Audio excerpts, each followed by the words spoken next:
Gente, chegou o dia fatídico, então vamos fazer a leitura do último capítulo do livro Bebê do Amanhã. Para todos que me acompanharam nessa jornada, foram 18 encontros e todos os encontros estão salvos no YouTube, como esse aqui também vai ficar, e aí estou encerrando essa proposta que foi um desafio e tanto, mas enfim, vamos finalizar hoje o 14º capítulo, e o título é Ser Mãe e Pai Consciente. Vamos lá. Deixa eu ajeitar aqui essa luzinha um minutinho. Pronto. Vamos lá no último capítulo. Estou feliz e ansiosa para saber como é que vai ser o encerramento desse livro. Ser mãe e pai consciente é ser mãe e pai bem informado e sério, em quem a psique e o coração servem de caixa de ressonância para as necessidades da criança. As descobertas de campo tão diversos quanto a neurociência, a biologia celular e a psicologia exigem que a mãe e o pai consciente comecem a se exercer desde o momento da concepção. Idealmente, toda criança deve ser uma criança desejada e planejada. Toda criança merece ser bem recebida e amada desde o começo. Os desafios da criação de filhos são claríssimos para as novas mães e pais, que podem estar tão exaustos e sobrecarregados pelos cuidados com o bebê que mal têm alguma consciência. É exatamente por isso que os princípios da maternidade e paternidade conscientes são tão importantes. Todos nós adoraríamos ser naturais, aquele tipo de mães e pais intuitivos, bem dotados, que nunca ficam com raiva nem estressados, que nunca dão um passo em falso. Mas, como às vezes a vida é difícil demais para ficar no piloto automático, a consciência e o domínio das ferramentas necessárias à criação dos filhos vão entrar em cena quando os instintos não comparecem. Criar filhos emocionalmente saudáveis requer mães e pais emocionalmente saudáveis e intelectualmente preparados. Eu gostaria de prefaciar minhas observações sobre a mãe e o pai consciente, sublinhando que este é um modelo de perfeição absoluta que nenhuma mãe ou pai de carne e osso tem condições de pôr em prática. Mas, se queremos do bom e do melhor para os nossos filhos e para o futuro desse planeta, é algo pelo que devemos lutar com todas as nossas forças. Você deu à luz num hospital ou numa maternidade e agora está na hora de levar o seu bebê para casa. Ou então você teve um parto em casa, a parteira, o médico e os outros auxiliares já foram embora. E agora é só você, seu companheiro e o bebê. Se você é como a maior parte das novas mães, de repente se dá conta de que não tem a menor ideia de como cuidar dessa criança minúscula e fica assustada. Sem perguntas lhe vem à mente, girando em torno da troca de fraldas, alimentação, sono, choro, cólicas, infecções e assim por diante. E se o bebê não pegar o peito? E se você não tiver leite? É difícil manter a calma diante dessa avalanche de preocupações. Uma nova mamãe que tem a boa sorte de fazer parte de uma família extensa e muito coesa vai se beneficiar imensamente com os conselhos e apoio emocional que as avós e as bisavós podem dar a seu filho. Se, além disso, ela também tem um companheiro amoroso que está disposto a participar da criação do filho, então esse bebê está realmente em condições de ter um começo muito, muito bom. O filho de uma mãe solteira já não vai ter tanta sorte. Uma criança dada para adoção pode ter de enfrentar mais dificuldades ainda. Se você leu esse livro e considerou a evidência, sabe que toda criança é diferente no parto. E não é só por causa do seu código genético, mas também por causa da viagem única e irrepetível da concepção ao berço. Durante a travessia do mar amniótico, há milhares de rotas e desvios.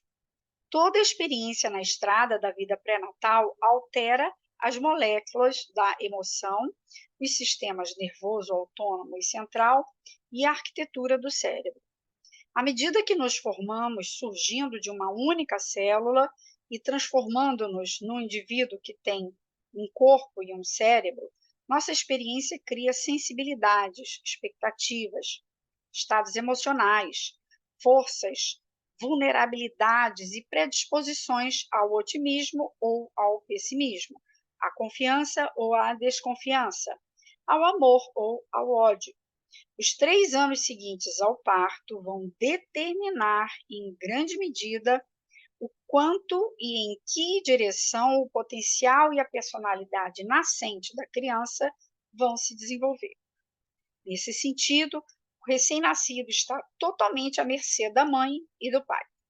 Uma boa criação pode superar gradualmente enormes dificuldades pré e perinatais.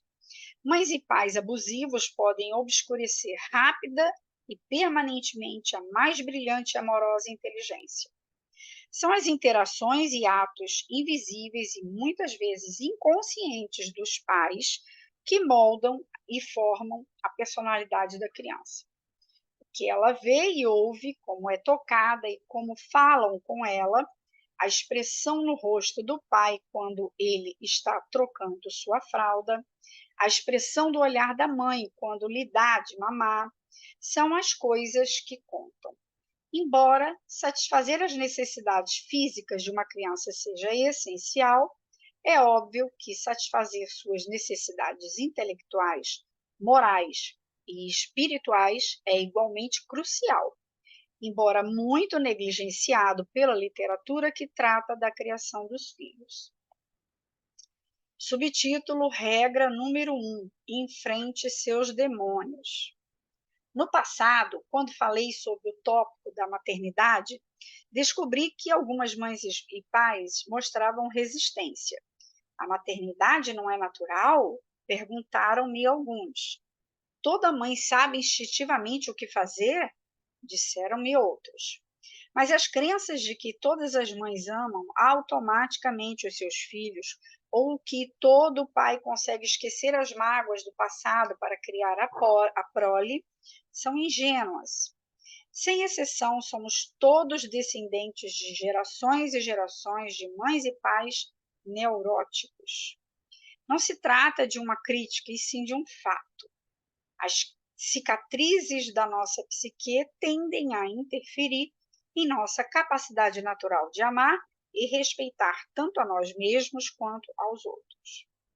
Eu gostaria de dar um exemplo do que acontece quando alguém negligencia a necessidade de fazer um inventário do seu preparo para ter um filho. Genevieve, uma grande atriz que é conhecida minha, queria desesperadamente engravidar. Patrick, o marido, não tinha vontade muito grande de ter um filho. Ela foi ficando cada vez mais infeliz e irredutível nas suas exigências. Quando a irmã mais nova de Genevieve teve um filho, Genevieve ameaçou abandonar Patrick a menos que ele concordasse em começar uma família. Alguns meses depois, ela engravidou e, depois de 9 meses, teve um belo menino a quem deram o nome de Jason. Tudo correu bem no início, mas, à medida que o tempo foi passando, Jean acabou se tornando uma mãe extremamente ansiosa. Assim que Jason chorava, ela saía correndo e pegava ele no colo. Ao menor sinal de tosse, corria com ele para o pediatra. Nunca o deixava aos cuidados de outra pessoa. Claro que Jane se tornou uma pilha de nervos. Pior ainda, não tinha prazer em estar com a criança. Referia-se ao fato de cuidar de Jason como dar um jeito no Jason. Queria que o marido cuidasse cada vez mais do menino e, por fim, contrataram uma babá 5 dias por semana. À noite, depois que a babá ia embora e antes que Patrick voltasse do escritório, Jean ainda achava muito difícil ficar sozinha com Jason. apesar do fato de ela não trabalhar fora. De modo que agora eles têm uma babá que dorme no emprego e Jane e Patrick passam um tempo de qualidade com Jason. Os bebês exigem muito, muito mesmo das pessoas que cuidam deles. E não existe mãe ou pai vivo que não espere pelo momento em que seu filho finalmente dormiu à noite. E eles podem ter algum tempo para si. Algumas mães e pais precisam se afastar dos filhos durante o dia porque precisam ganhar o pão. Mas outras e outros, como Jane, ressentem-se de cada segundo que passam com a criança. E essa é uma outra história bem diferente. Existe algum meio pelo qual Jane poderia ter sabido se seria boa mãe antes de engravidar? Acho que, se ela tivesse pensado honestamente sobre si e sobre suas relações afetivas, principalmente com a própria mãe, teria reconhecido que sua motivação para ter um filho não era pura, não passava de competição com a irmã. Além disso, sua autoimagem e sua autoestima precisavam de um certo reforço antes de ela poder se tornar mãe que esperava ser. De modo que a primeira regra da mãe e do pai consciente é: enfrente corajosamente o lado sombrio de sua pessoa e de seu companheiro. Enfrente todos os traços de caráter, medos e preocupações que residem no porão da sua psique, para que eles não interfiram em sua capacidade de criar um filho. Como Jason vai ser afetado por seus pais relutantes, mas amorosos, eu me aventuraria a dizer que ele vai se sentir diminuído, que uma parte dele vai sentir que não está à altura das situações. Ele pode se tornar alguém preocupado demais em agradar, com a necessidade exagerada de ser bom e simpático. Essa fachada cordial pode esconder ansiedade, raiva e dificuldades com o mundo. Ou então ele pode ficar obcecado com a sua busca de poder, fama e fortuna, e dessa forma tentar compensar o amor que não teve. Seja qual for o rumo que a sua vida tome, vai refletir os pais ambivalentes que ele teve. Conflitos inconscientes com os pais sempre interferem no crescimento normal da criança, que por sua vez vai agradar ainda mais as neuroses desses pais. O modus operandi desse processo é muito bem ilustrado pelo caso de uma mãe observada por René Spitz, 1965. Essa mãe alimentava o filho com uma expressão de preocupação profunda no rosto, ao mesmo tempo em que punha leite demais na boca da criança. Simultaneamente, os movimentos de engolir de sua garganta sugeriam que ela estava se identificando com seu filho, incentivando-o a engolir ao executar o ato ela mesma. Mas logo ficou claro que seus movimentos de engolir eram um esforço desesperado para superar uma náusea insuportável que logo começou a se manifestar no seu rosto. A criança, claro está, não estava sentindo náusea. Era só a mãe que estava com a náusea, por motivos neuróticos que só ela conhecia, com a ideia de engolir o leite. Sua esperança era poupar o filho de um desprazer, dando-lhe a mamadeira para ele tomar o mais rápido possível. Mas, embora o leite não tenha feito a criança adoecer, a alimentação forçada fez. Enquanto ela tentava cada vez mais acabar logo com aquela mamada, ele, né, o bebê, regurgitava o excesso de leite, aumentando a repugnância da mãe e levando-a a alimentá-lo mais depressa ainda. Subtítulo: Regra número 2: ou uma coisa ou outra. A segunda regra da mãe e do pai consciente é: ao contrário do que todos acreditam, não dá para ter tudo.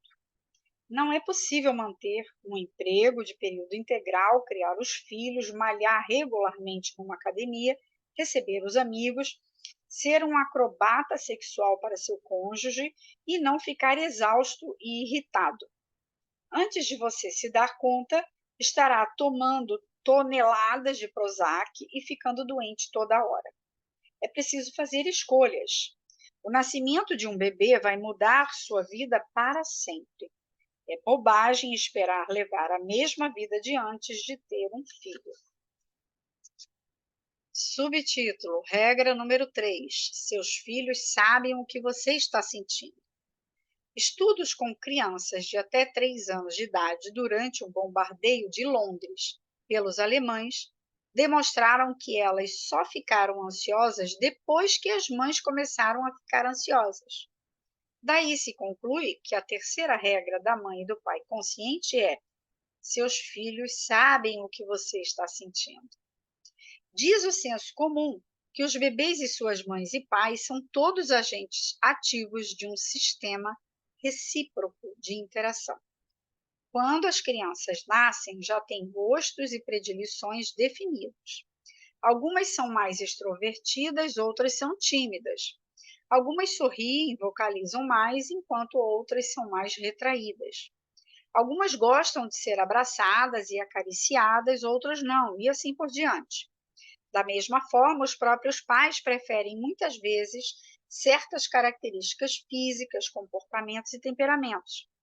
Quer seja de forma consciente, quer não, vão tratar os meninos de maneira diferente das meninas, e um bebê calmo diferente de um bebê ansioso.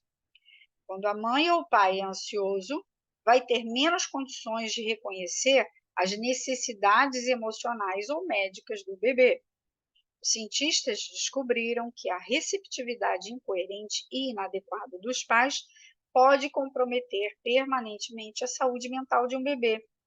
As percepções negativas da mãe a respeito do comportamento de seu filho de 1 mês de idade, por exemplo, foram elementos confiáveis para prever problemas sociais e emocionais nessas crianças aos 4 anos e meio e aos 10 anos.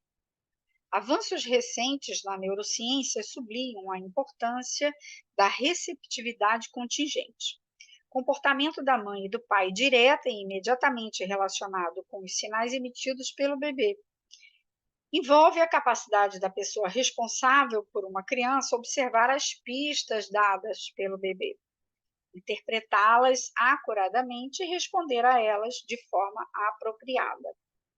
A receptividade contingente foi associada especificamente com o desenvolvimento de boas funções cognitivas e motoras, da fala, da autoestima e da segurança, e de uma competência geral nos reinos social e emocional.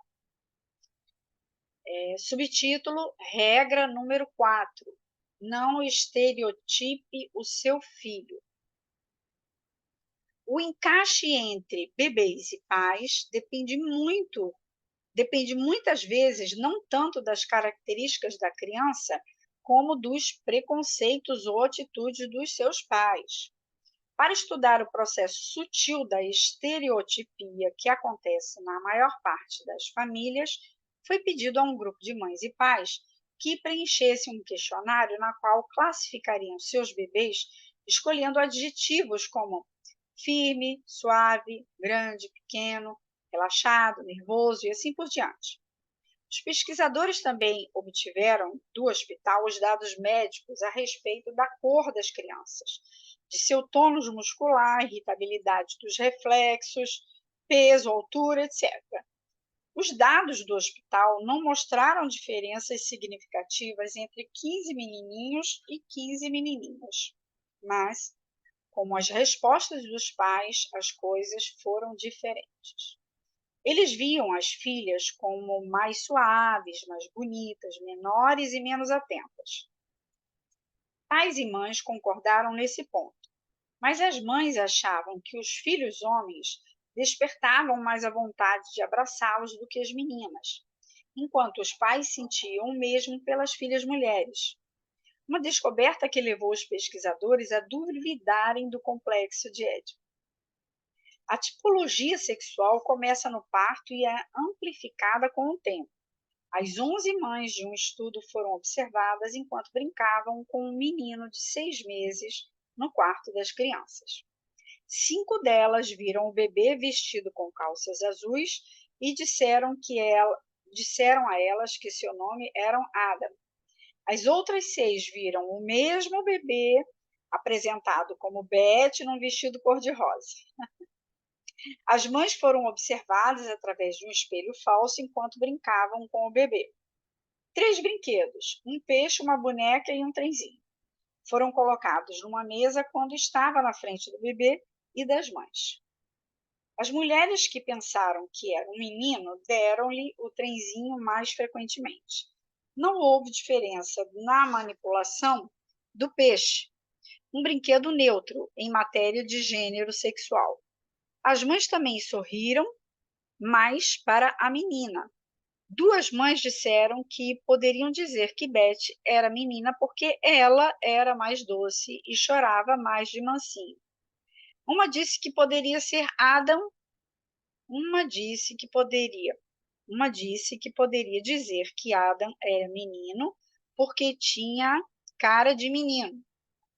Não há dúvida de que as crianças são influenciadas pelas expectativas e percepções dos pais, quer sejam positivas, quer sejam negativas. Portanto, a 4ª regra da mãe e do pai consciente é: conheça as suas expectativas negativas, os seus medos e as suas ideias estereotipadas sobre os bebês. Depois procure falar francamente com eles sobre eles com seu cônjuge. Vou reler. Depois procure falar francamente sobre eles com seu cônjuge, um ou uma amiga ou amigo de confiança ou um psicólogo clínico. Arejar essas noções pré-concebidas vai ajudar muito a dissipar sua influência sobre você e seu filho. Subtítulo: Regra número 5. Sintonize-se e resolva os conflitos internos que surgem no decorrer da criação de seus filhos. Muitas mães e pais ficam tão concentrados no que o bebê está sentindo que se esquecem de levar os próprios sentimentos em conta. Quando os pais são expostos ao comportamento infantil da criança, quando a alimentam, quando trocam suas fraldas, pegam no colo, abraçam, tiram fotos dela, seus próprios medos ocultos podem ser ativados. O pai pode ficar ansioso com a ideia de ter de competir pelo amor de sua mulher com o bebê, ou pode ficar deprimido por causa do aumento das responsabilidades financeiras impostas pelo recém-chegado, ou por causa da sensação de ter caído numa armadilha. Na mãe, o bebê pode despertar sentimentos parecidos, além de preocupações com os danos permanentes a seu corpo, perda da beleza, da juventude e a percepção de que amamentar tem algo de animalesco. Para algumas mães e pais, limpar o bebê desperta sentimentos reprimidos de vergonha a respeito das funções excretórias ou do sexo. A maneira mais comum dos pais se defenderem inconscientemente dos próprios sentimentos inaceitáveis é com a preocupação exagerada com o bem-estar da criança. A história de Jim, apresentada no começo desse capítulo, é um desses casos. Lembre-se, assim como um bebê reage aos conflitos mal resolvidos dos pais, os pais também podem ser afetados pelos sentimentos do bebê em relação a eles. Nem todas as crianças se ligam automaticamente a seus pais e vice-versa. Mas com paciência, amor recíproco e empatia, os conflitos podem ser resolvidos e todos crescem em consequência disso. Portanto, essa é a 5ª regra da criação de filhos. Preveja não só doar-se e educar o seu filho, mas também receber e aprender com ele. A maior parte do tempo você é o professor e a criança o aluno. Mas, a partir do momento da concepção e no decorrer de toda a sua vida, seu filho vai lhe dar a oportunidade única de se tornar um ser humano mais sábio, mais bondoso e mais realizado. Subtítulo: Regra número 6. O amor do pai é tão importante quanto o amor da mãe. Depois de passarem milênios assombrados e perplexos com o parto e com o sentimento de incompetência quando estavam por perto dos bebês, sem interesse algum por eles, Homens assumiram a paternidade nos últimos 20 ou 30 anos com um fervor quase messiânico. Fizeram cursos do método Lamaze e lotaram salas de parto. Estão dispostos a co-criar. Alguns optaram por transferir o trabalho para sua própria casa, enquanto outros abriram mão de empregos lá fora para se tornarem pais de período integral. Ao mesmo tempo, os Estados Unidos e o Canadá estão se tornando sociedades que têm cada vez menos pais. Hoje à noite, cerca de 40% das crianças norte-americanas vão dormir em lares onde o pai está ausente. Antes de chegarem aos 18 anos, mais da metade das crianças desse continente vai passar ao menos uma parte significativa da infância separada do seu pai. Segundo algumas estimativas confiáveis, é provável que esse número suba para 60% das crianças norte-americanas nascidas na década de 1990. A ausência dos pais é mais pronunciada ainda nas comunidades negras do que no resto dos Estados Unidos. A família chefiada pela mulher é o tipo de família predominante entre os afro-americanos de hoje. Os casais afro-americanos têm um índice de divórcio mais elevado que os casais brancos, têm mais probabilidade de se separarem e não obterem o divórcio legal e têm menos chances de se casarem uma segunda vez. O índice geral de divórcio nos Estados Unidos, 48%, mascara o fato de que 38% das crianças brancas, mais 75% das crianças negras, vão experienciar ao menos um divórcio de um dos pais. Portanto, as crianças negras têm uma família com mais probabilidade de que as brancas de passar períodos mais longos numa família de mãe solteira ou divorciada. Essa tendência é alarmante, dadas as descobertas de centenas de estudos feitos durante os últimos 30 anos. A presença do pai aumenta a autoestima, a segurança econômica e a saúde física e emocional. A ausência do pai deixa as crianças com um risco maior de sofrer abusos quando novas e de apresentar comportamento disfuncional e violento quando adultas. Será que os pais afetam os filhos de maneira diferente das mães? A maioria dos pesquisadores parece pensar que sim. Um exemplo: muitos estudos mostram que os pais influenciam o desenvolvimento do papel sexual e da identidade de gênero, principalmente nos meninos. Os pais norte-americanos conversam, tocam e reagem a seus primogênitos homens com mais frequência do que quando tem primeiro uma menina. E tendências similares são evidentes entre os pais ingleses. Os pais são acolhedores e mais sensíveis com os filhos de 3 meses do que com as filhas. Mesmo entre os nômades Kung, os pais passam mais tempo com os filhos do que com as filhas. Alguns estudos sugerem que o tratamento diferencial por gênero intensifica-se durante o segundo ano de vida, quando os pais adquirem um interesse especial pelos filhos homens. Robert Bly, 1996, poeta americano e líder do movimento dos homens, descreve lindamente esse estágio. Por volta de 1 ano e meio de vida, o filho começa a lançar seu olhar intenso para o pai. As mães têm de estar preparadas para isso. De repente, as brincadeiras ruidosas do pai parecem mais atraentes. Provavelmente, antes de 1 ano e meio, o bebê vê o pai apenas como uma mãe alternativa. Mas agora se sente estranhamente atraído por essa energia diferente e por outra postura corporal. O pai joga-o para cima ou rola com ele no chão e imita um urso.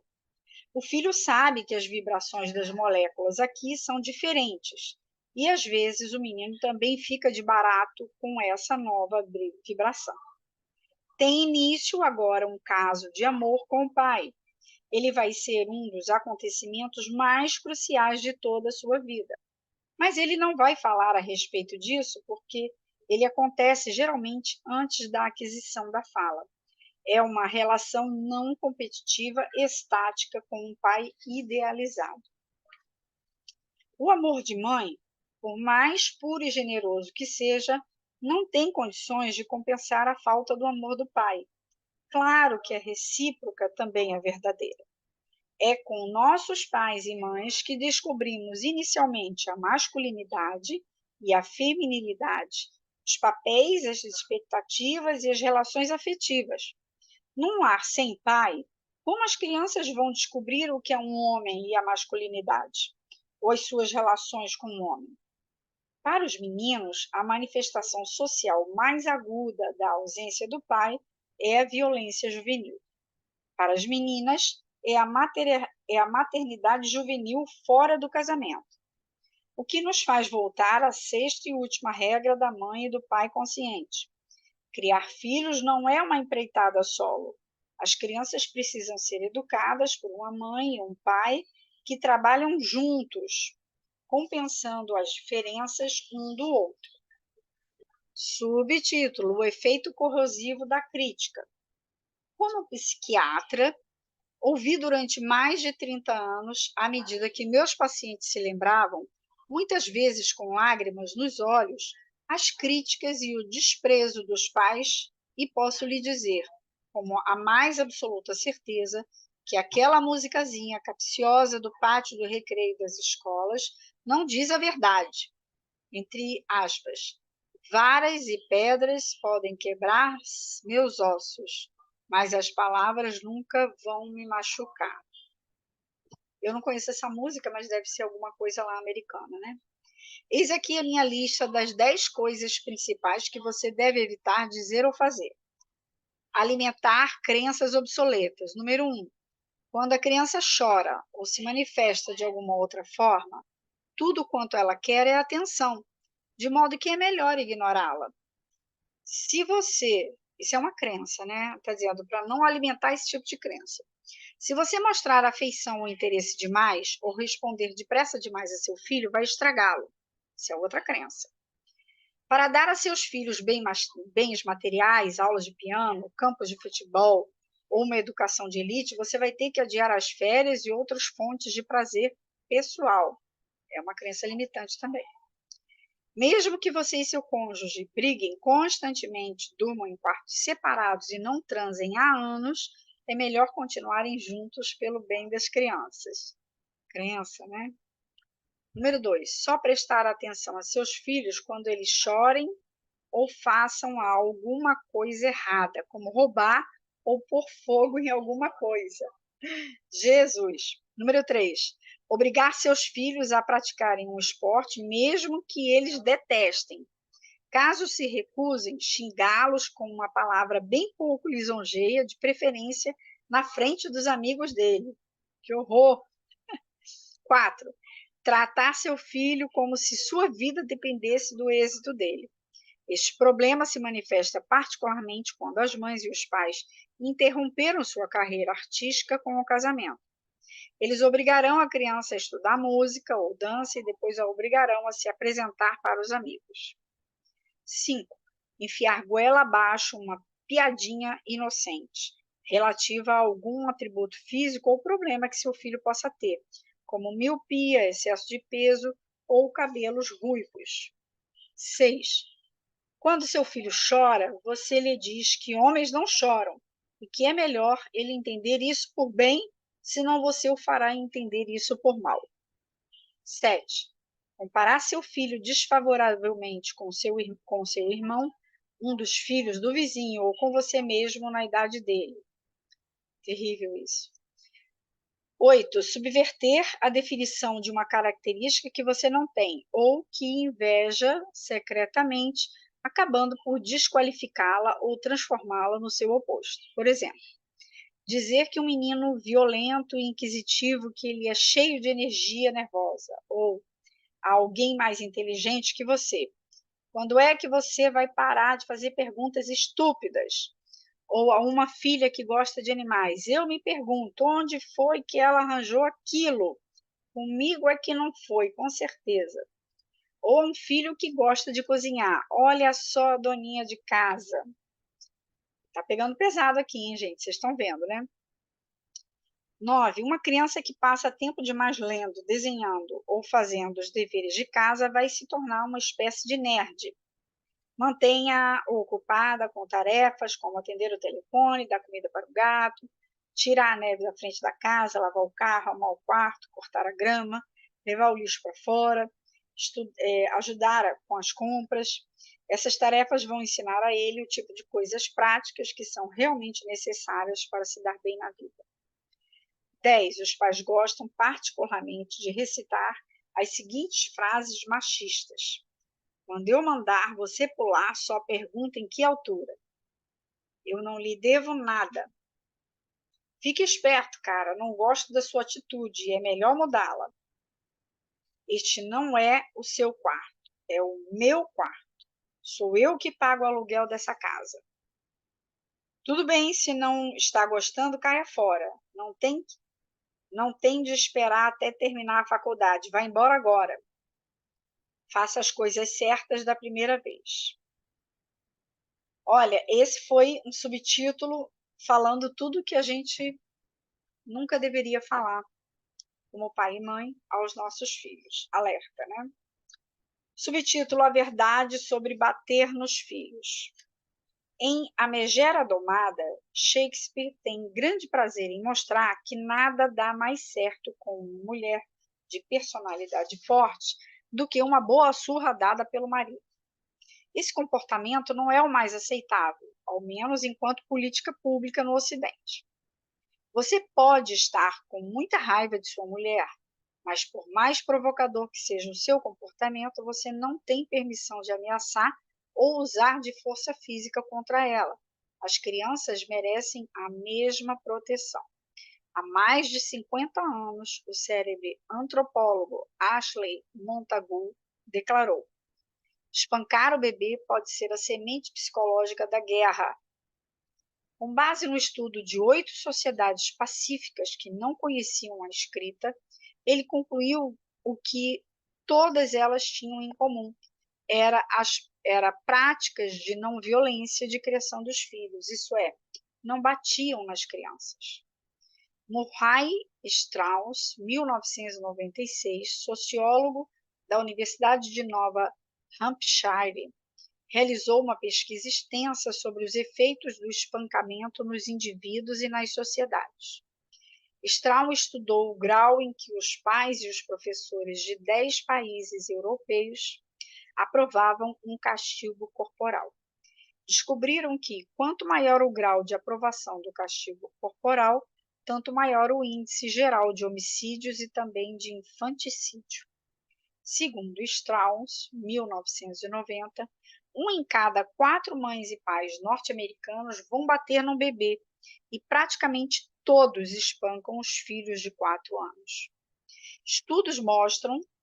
Outros estudos mostram que mais da metade das crianças entre 13 e 14 anos ainda apanham. Quais são as consequências mensuráveis dessas práticas cruéis e coercitivas? Os adultos podem empregar o castigo corporal para ensinar às crianças o que fazer quando alguém as contraria e não obedece às suas ordens. Em vez de aprenderem a expressar sentimentos e desejos verbalmente, as crianças aprendem a se jogar impulsivamente contra alguém que as frustra. Quando uma criança é punida repetida, violenta e injustamente, é muito provável que, quando adulta, ela agrida violentamente uma criança agrida o cônjuge, fique deprimida, demonstre um grau elevado de conflito conjugal se for menina. Tem uma queda de 8 pontos nos testes de QI, e também se a mãe dessa menina não for amorosa, seu desempenho no teste de QI cai mais de 4 pontos. No Canadá e Estados Unidos, o castigo corporal de crianças pelos pais não é passível de enquadramento no Código Criminal. Uma pesquisa feita por Harriet Macmillan e seus colaboradores em 1999 soma-se à evidência cada vez mais volumosa de que chegou a hora de acabar com essa isenção. Eles estudaram uma amostra grande de habitantes de Ontário e descobriram que os adultos que se lembravam de terem levado tapas na cara ou de serem espancados quando crianças tinham 2 vezes mais probabilidade de abusar ou depender do álcool agora, ou de ter problemas de sociabilidade, abuso ou dependência de drogas ilícitas e roubos. Comparados a adultos que disseram nunca ter levado tapa na cara ou de terem apanhado quando crianças. Um estudo de Macmillan e seus colaboradores em 1999, assim como 5 estudos longitudinais recentes, oferecem uma evidência muito mais definitiva do que a existente há apenas 3 anos sobre os benefícios potenciais de não bater nas crianças, entre os quais um risco menor de problemas de saúde mental e capacidade cognitiva ampliada por toda a vida. Que alternativas para a disciplina deve ser usada quando os pais param de bater? Alguns psicólogos temem que os pais substituam a agressão física por agressão verbal, ou que desistam e abandonem todas as regras.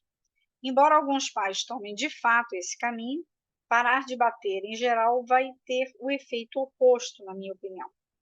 Vai sensibilizar os pais para a vulnerabilidade das crianças e resultar em menos ataques verbais. Mas, apesar de toda a evidência disponível, as crianças continuam sendo tratadas com a dureza dos nossos lares e escolas.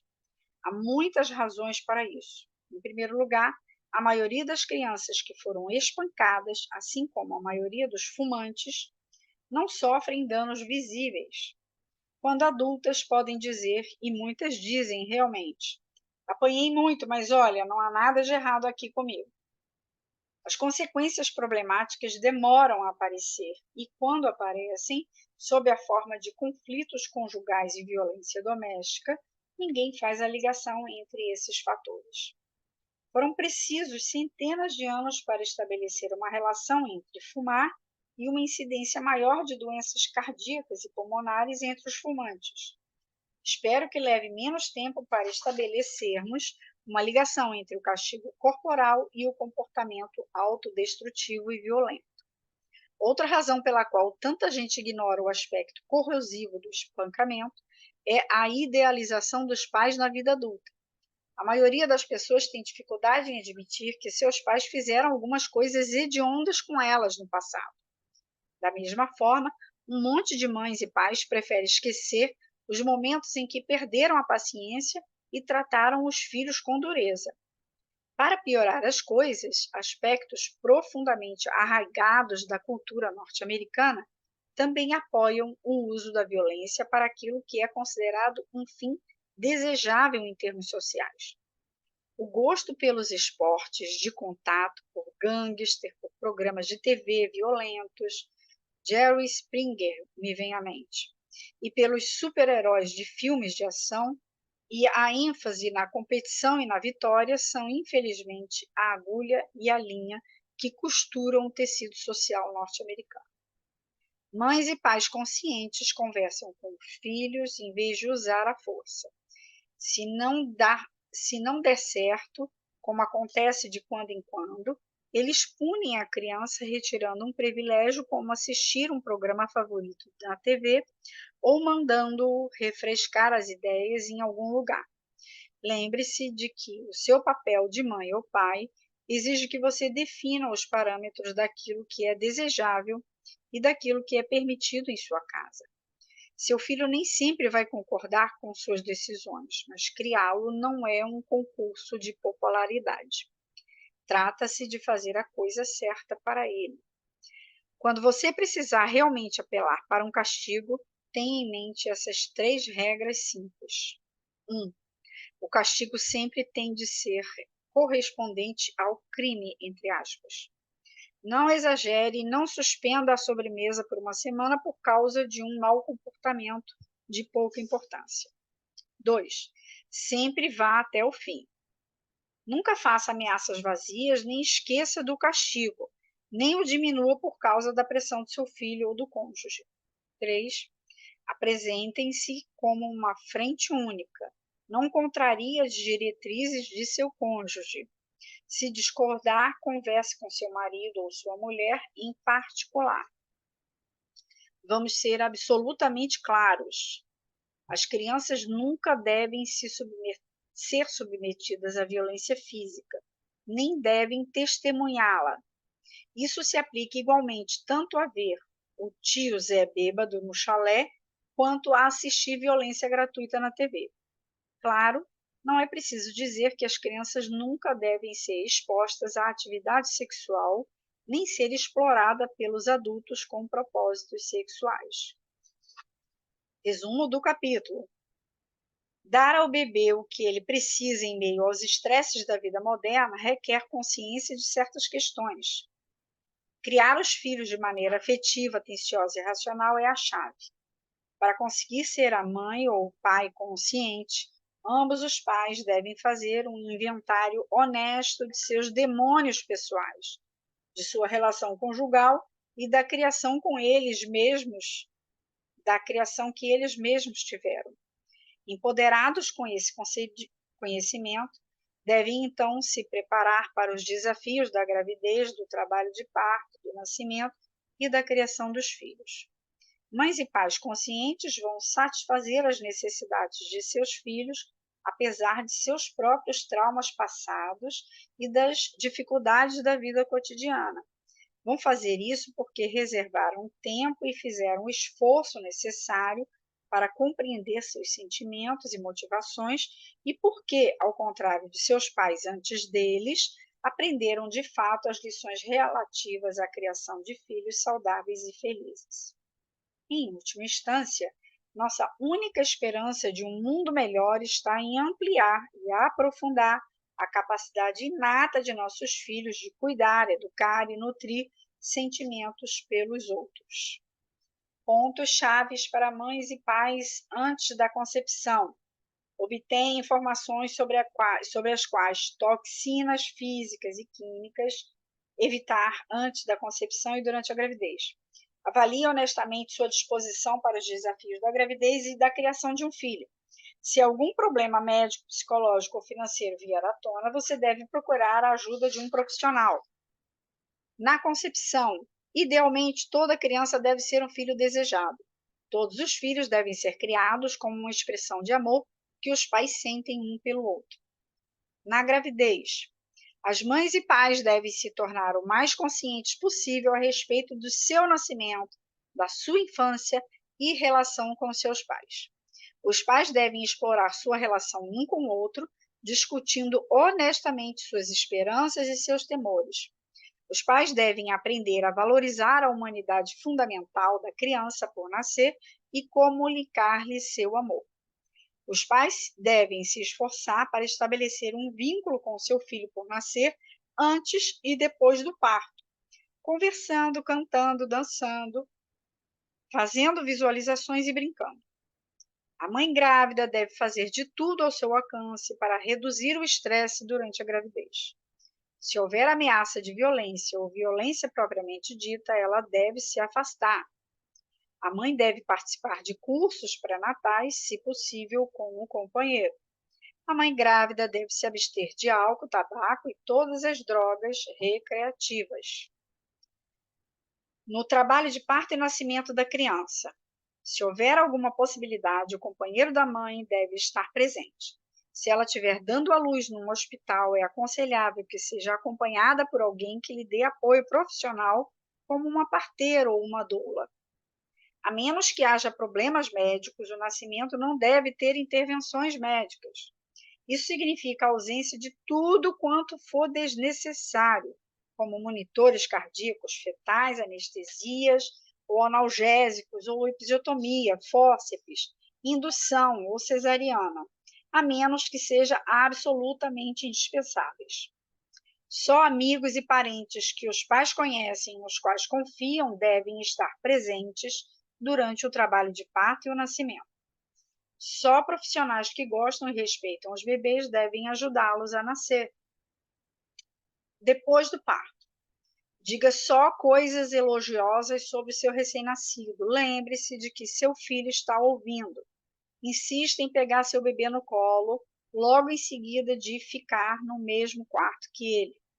Resista à administração de colírios de nitrato de prata em seu recém-nascido e a outras medicações e exames de rotina, ou ao menos adie-os para algumas horas após o nascimento para que vocês dois tenham mais chances de estabelecer um vínculo. Oponha-se à circuncisão ou toda e qualquer forma de mutilação genital, a menos que seja necessária por motivos religiosos. Essa é uma prática que não é mais indicada pelos médicos, nem considerada desejável pelos psicólogos. Saia do hospital assim que possível. Amamente seu bebê no mínimo por 3 meses. Se não amamentar o seu bebê, dê-lhe a mamadeira quando ele estiver aninhado em seus braços e dê a ele toda a sua atenção. Primeiros meses. Se você estiver isolada, vulnerável ou deprimida, peça ajuda. As visitas de enfermeiras ou assistentes sociais têm um impacto comprovadamente favorável. Se o seu bebê tiver cólica ou chorar muito ou dormir pouco, não suponha que é culpa sua ou que você é incompetente como mãe, mas não deixe de conseguir ajuda. Se o bebê adoecer, não espere até o dia seguinte, leve-o ao médico hoje mesmo. Se você é mãe solteira e está começando a perder a paciência com seu filho, chame uma amiga, um membro da família ou um grupo feminino de apoio, ou um órgão de assistência social. Seja o que for que fizer, não grite, não sacuda e nem bata no seu bebê. Os bebês exigem muita atenção. Não têm condições de cuidar de si mesmos, mas também são fontes de grande alegria. Divirta-se com seu filho ou filha. Um bebê pode lhe ensinar muitas lições importantes. Prepare-se para aprender com seu filho. Primeiros anos. Converse o máximo que puder com seu filho que está começando a andar. Se for possível, não mande o seu filho para a creche antes dele ter no mínimo 2 anos de idade. Procure ser receptiva às necessidades de seu filho e não só às suas próprias. Sempre trate o seu filho como você gostaria de ser tratada. Gente, terminamos o livro. Aqui tem um apêndice com perguntas e respostas bem individuais que eu não vou fazer leitura. São mais umas 30 ou 40 páginas de perguntas pessoais, depois vem a bibliografia. Eu considero finalizado o livro. Muito, muito, muito agradecida pela companhia de todas e todas que vieram por aqui ao vivo ou que foram no YouTube e leram e assistiram, aliás, né, e ouviram. Eu sou muito grata a tudo e a todos. Fizemos uma votação e o próximo livro que vai ser lido vai ser esse, O Parto Sem Dor. É uma coleção de livros da editora Arte Nova. É um livro antigo, mas que tem umas falas bem interessantes, inspiradas no Le Boyer. Vocês vão gostar muito. E hoje a gente encerra aqui esse e abrimos novo parênteses. Muito obrigada.